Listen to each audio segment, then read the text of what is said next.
Welcome back to Midnight Whispers. Tonight, the world outside is drowning. Can you hear it? The rain against the glass. The wind tearing through the trees. It's a chaotic symphony of nature. But in here, it is warm. It is dry. And hopefully, it is safe. Tonight, we are not just telling stories. We are taking a journey into the isolation of the human mind. We have curated a collection of true, unsettling accounts from people who thought they were alone, only to realize that solitude is just an illusion. So, turn off the lights. Lie back. Let the sound of the rain wash over you. And let's descend into the darkness together. The fire lookout. I took the job because I hated people. Or at least, that's what I told myself. A fire lookout in the Pacific Northwest. Just me, a 60-foot tower, a radio, and miles upon miles of endless, green ocean. The National Forest Service needed eyes in the sky, and I needed silence. The first 2 weeks were exactly what I wanted. The routine was hypnotic. Wake up with the sun. Brew coffee that tasted like mud. Scan the horizon for smoke. Read. Sleep. Repeat. The only sounds were the wind whistling through the metal grating of the catwalk and the static of the radio check-ins. But on the third week, the atmosphere changed. It started with the birds. Or rather, the lack of them.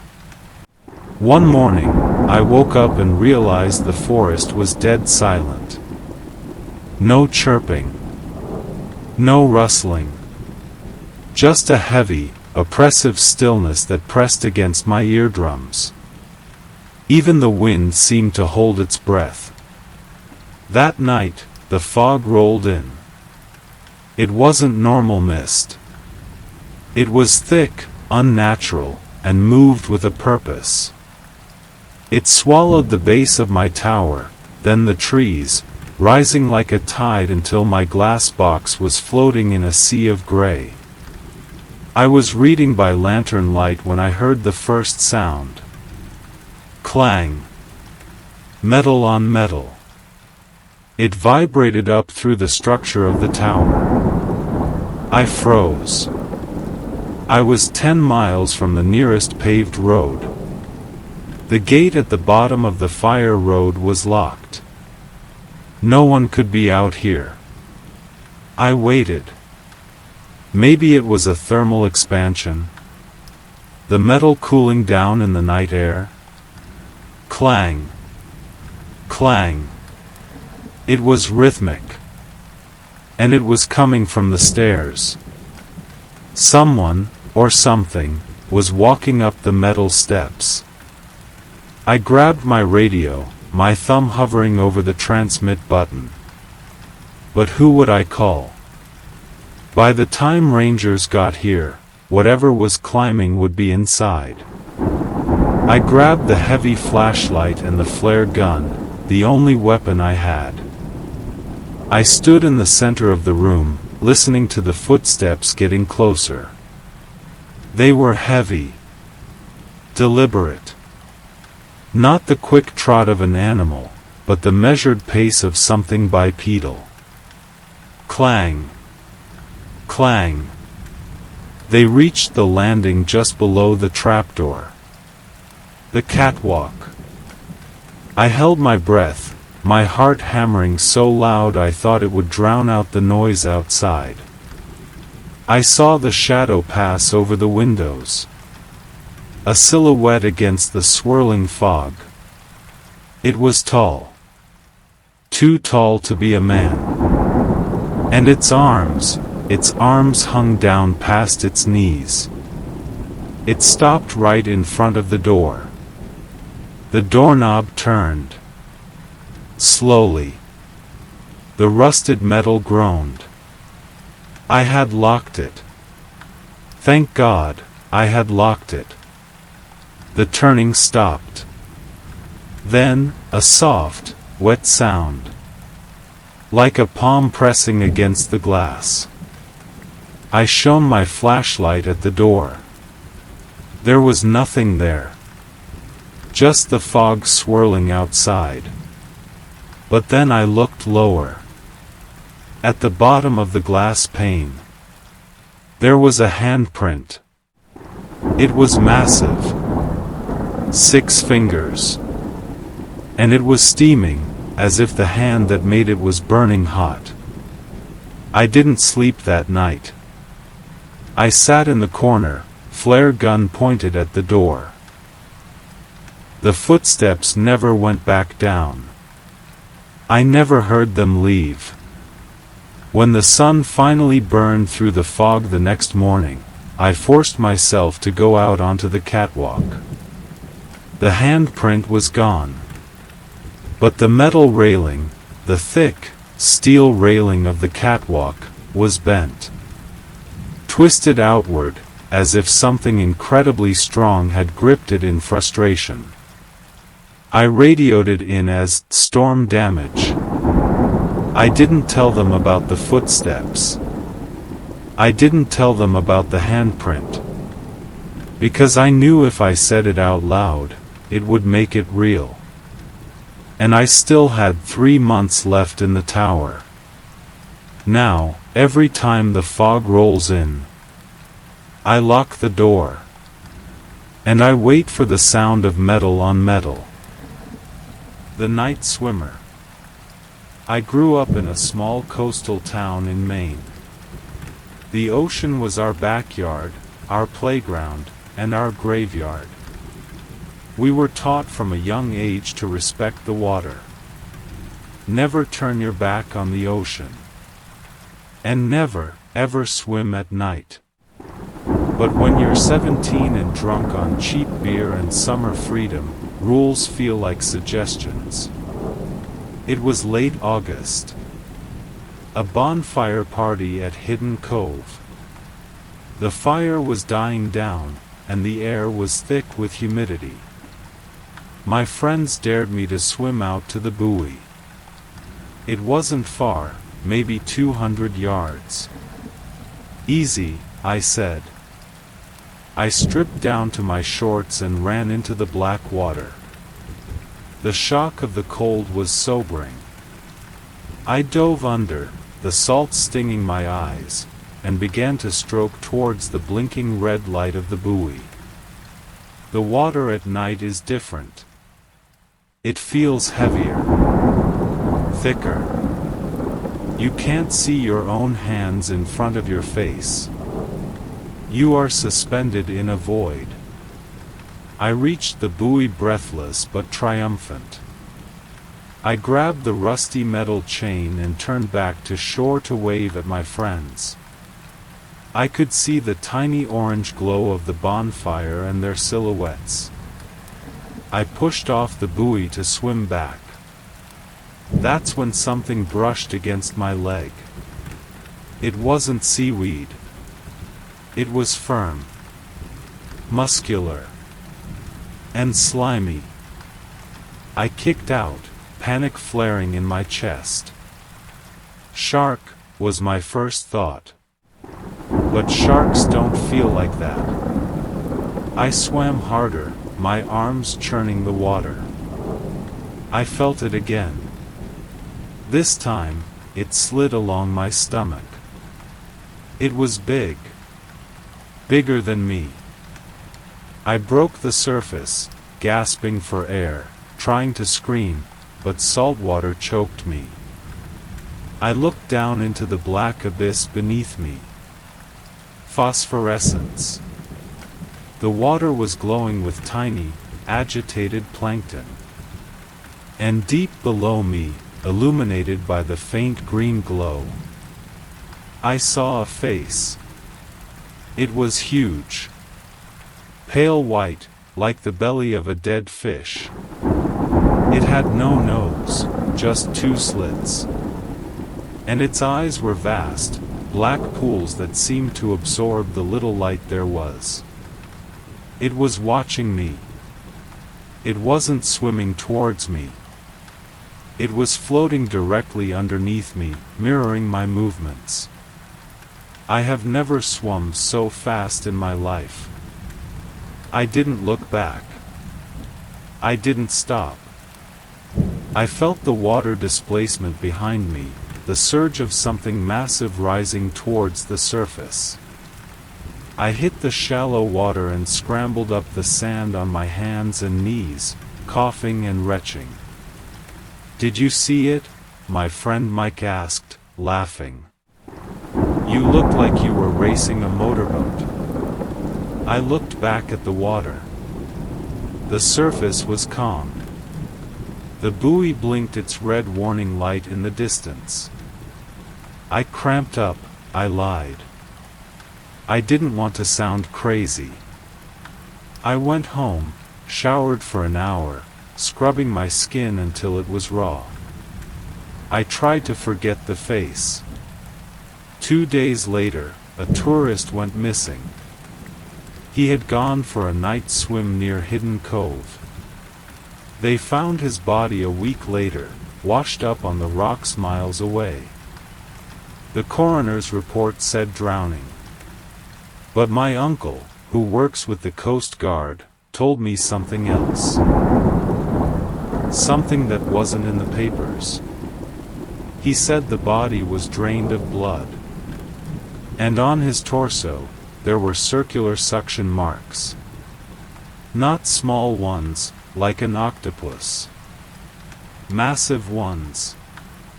The size of dinner plates. I never went back into the ocean. Sometimes, I sit on the dock at night and look down at the black water. And sometimes, if I stare long enough, I see those two vast, black eyes staring back up at me. Waiting. The empty house on Willow Street. House sitting sounds like the easiest job in the world. Get paid to watch Netflix, eat someone else's food, and sleep in a fancy bed. That's what I thought when the Millers hired me to watch their Victorian estate on Willow Street while they wintered in Florida. The house was beautiful, but old. It made noises. Pipes groaning, wood settling, the wind whistling down the chimney. You get used to the house's music. But by the fourth night, the music changed. I was in the kitchen making a sandwich at 2 a.m. The house was silent. Then, from the floor above me, the master bedroom, I heard footsteps. Thump. Thump. Thump. Heavy boots walking across the hardwood floor. I froze, knife in hand. The Millers were in Florida. I was the only one with a key. I grabbed my phone and dialed 911, my thumb hovering over the call button. I listened. The footsteps stopped. "Hello?" I called out, feeling stupid immediately after. Silence.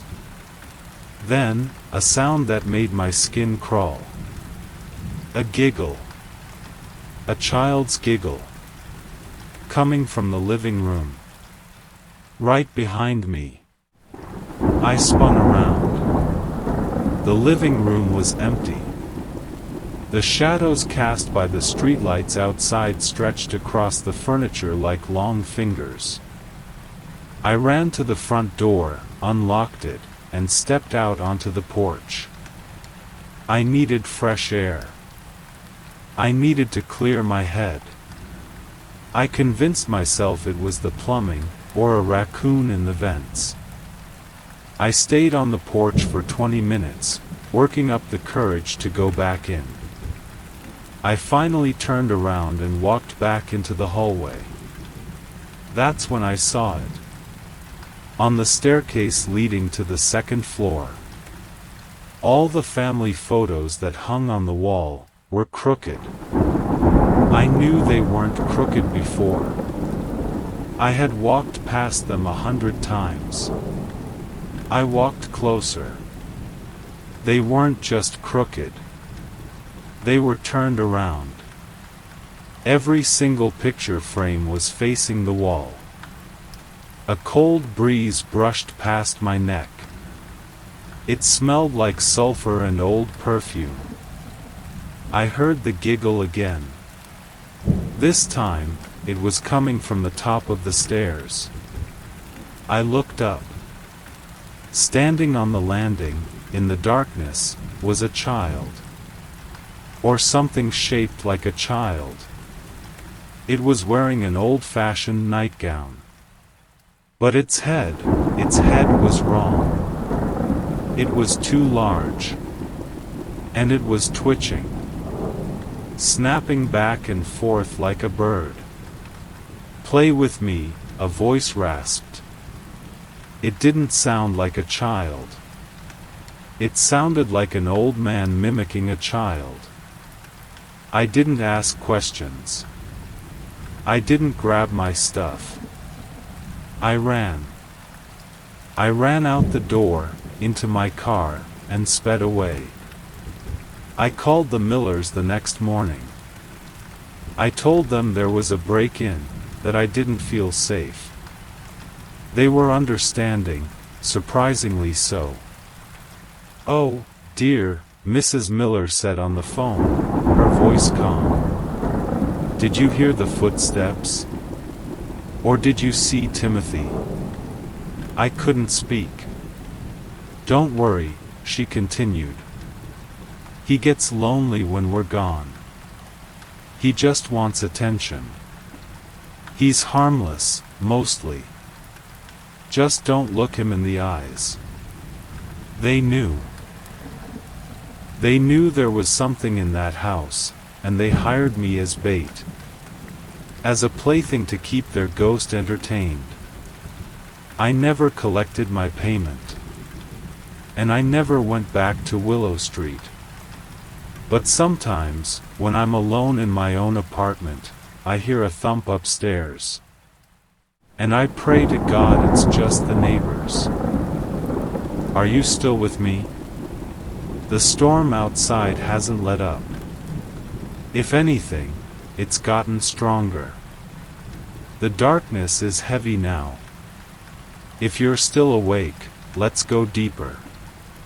The next 3 stories take us to places where we should be safe, our homes, our jobs, the familiar woods behind our house. But as you'll learn, safety is just a story we tell ourselves to sleep at night. The baby monitor. My husband and I had just moved into an old farmhouse in Ohio. It was a fixer-upper, built in the 1920s, with creaky floorboards and drafty windows. But we loved it. It was going to be the perfect place to raise our 6-month-old son, Leo. We set up Leo's nursery on the 2nd floor, down the hall from our bedroom. We bought one of those high-end baby monitors, the kind with a camera and 2-way audio, so you can talk to the baby through your phone. For the first month, everything was normal. Just the usual sleepless nights of new parents. But then, the glitches started. I would wake up at 3 a.m. to the sound of static on the monitor screen on my nightstand. I'd check the app, and it would say, "Connection lost." I figured it was just the thick walls of the old house messing with the Wi-Fi. One Tuesday night, I woke up because I heard Leo crying. But it wasn't a hungry cry. It was a terrified scream. I grabbed the monitor. The video feed was working perfectly. I could see Leo standing in his crib, gripping the bars, staring at the corner of the room. But he wasn't crying. On the video, he was silent. His mouth was open, his face red, shaking the bars, but no sound was coming through the monitor. I turned the volume all the way up. Nothing. Just a low, electric hum. Then, I heard it. A voice coming from the monitor. It wasn't coming from the room, it was coming through the speaker on my end. Shoo, SH. Mommy is coming, the voice whispered. It sounded exactly like me. I froze. My husband was asleep next to me. I was in bed. Who was talking to my son? Shoo, open the window, Leo. Mommy wants to come in. My blood turned to ice. The voice, my voice, was coaxing him. I shook my husband awake and sprinted down the hall. The floorboards screamed under my feet. I burst into the nursery and flipped on the light. Leo was in his crib, crying hysterically now. The window that I had locked before bed, was unlocked. It was cracked open just an inch. The curtains were swaying in the night breeze. I grabbed Leo and ran back to our room. We called the police. They searched the property. They found footprints in the flower bed right under the nursery window. Someone had climbed up the trellis. But the scariest part wasn't the intruder. It was the monitor logs. Later, when I checked the app history, there was a recording from that night. It showed the empty nursery at 2:55 a.m. And then, the camera slowly panned. These cameras don't move on their own. You control them from the app. The camera panned to the window. Then it panned back to the crib. And then, the blue privacy light on the camera blinked 3 times. Someone had hacked our Wi-Fi. They had been watching us. They had been recording my voice, learning how I spoke to my son. And that night, they tried to use my own voice to get him to open the door. We moved out a week later. I still don't use baby monitors. If my son cries, I want to hear it with my own ears. The Night Watchman. I work security at a shopping mall. It's not a glamorous job, but it pays the bills. Most people think a mall at night is spooky, but it's actually pretty boring. Just miles of empty corridors, shut down escalators, and mannequins staring at nothing. My shift is from 10 p.m. to 6 a.m. I do rounds every hour. The rest of the time, I sit in the security booth watching the CCTV monitors. Last winter, we got a new shipment of mannequins for the department store Anchor. They were hyper-realistic. Real hair, glass eyes, detailed skin texture. Honestly, they were uncanny. They put them up in a display right in the center atrium. A winter wonderland scene. 5 of them, posed like a happy family having a snowball fight. Around 2 a.m., I was doing my rounds on the 2nd floor, looking down into the atrium. The mall lights were dimmed, just the emergency floods casting long, weird shadows. I looked down at the Winter Wonderland display. There were only 4 mannequins. I stopped. I knew there were 5. The dad, the mom, 2 kids, and a grandma sitting on a bench. The grandma was gone. I rubbed my eyes. Maybe maintenance moved it. But maintenance went home at midnight. I shined my flashlight down. The bench was empty. "Hello?" I called out. My voice echoed through the empty mall. "Is anyone down there?" Silence. Just the hum of the HVAC system. I hurried down the escalator to check it out. Maybe some kids broke in and stole it.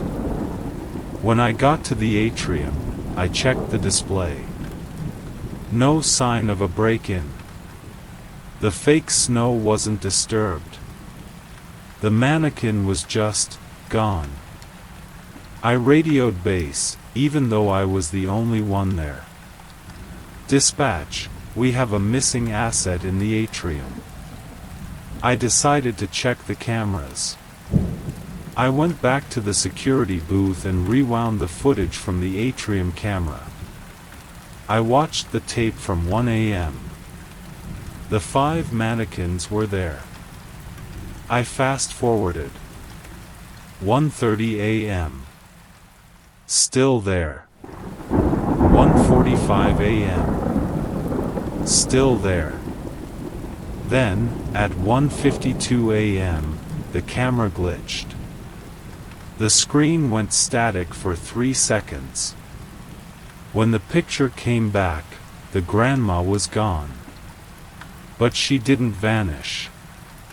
I looked closer at the edge of the frame. She was standing behind a fake pine tree, near the entrance to the food court. I felt a cold sweat break out on my neck. I looked at the live feed. The food court camera. There she was. She wasn't in the poses they mold them in. Her arms were down by her sides. Her head was turned, looking directly up at the security camera. I swear to God, she was smiling. A stiff, plastic smile. I grabbed my baton and ran towards the food court. I told myself it was a prank. Someone was moving them. When I got to the food court, it was empty. The tables were overturned. Chairs were scattered everywhere. And sitting at one of the tables were all 5 mannequins. The dad, the mom, the kids, and the grandma.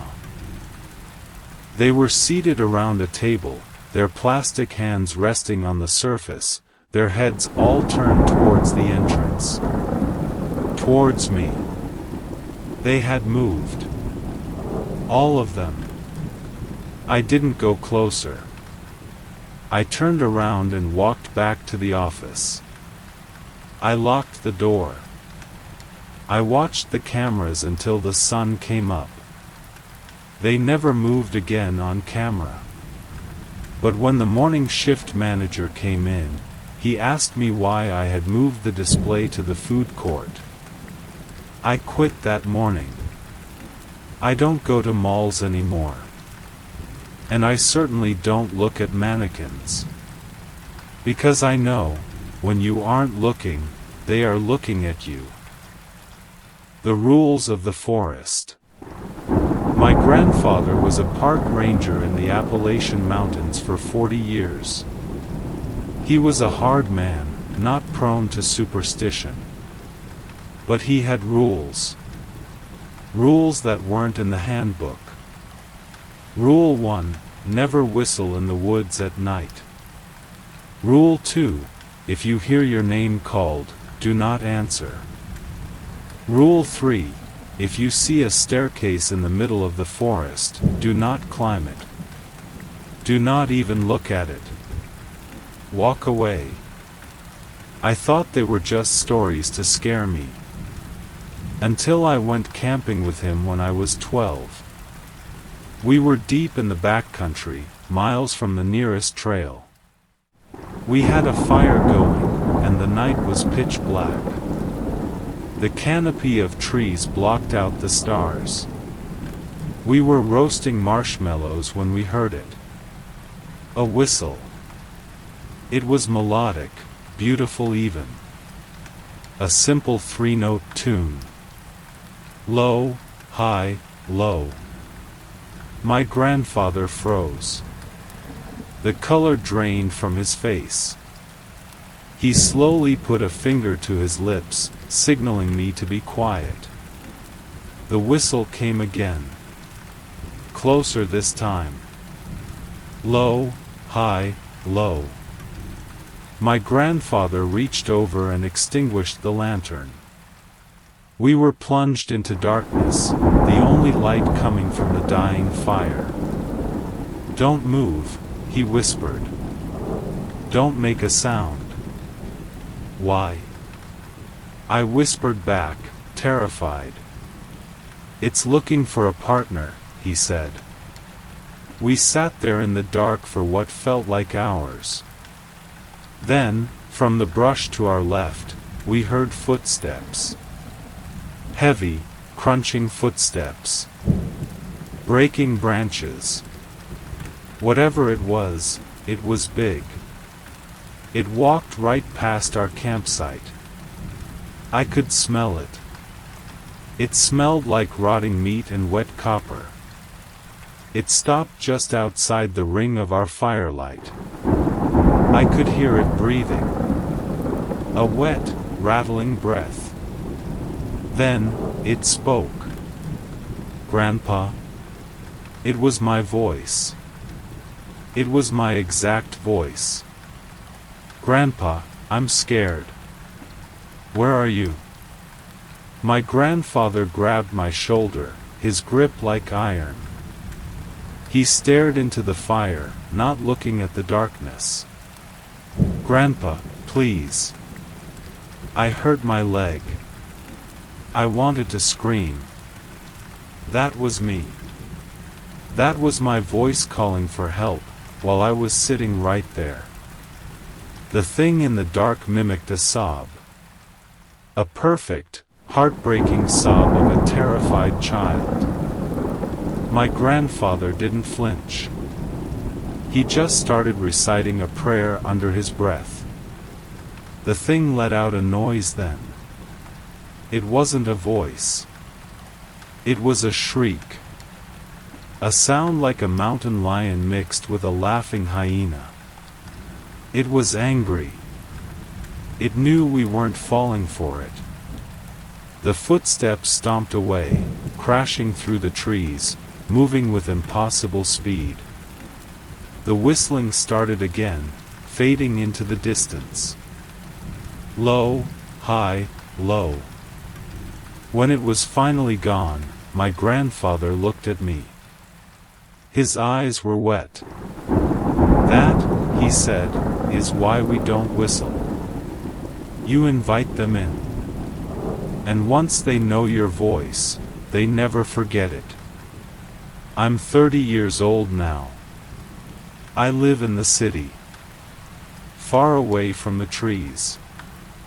But sometimes, late at night, when the streetlights buzz and the traffic dies down, I hear a whistle outside my apartment window. Low, high, low. And I know better than to look. The rain is slowing down now. The storm is passing.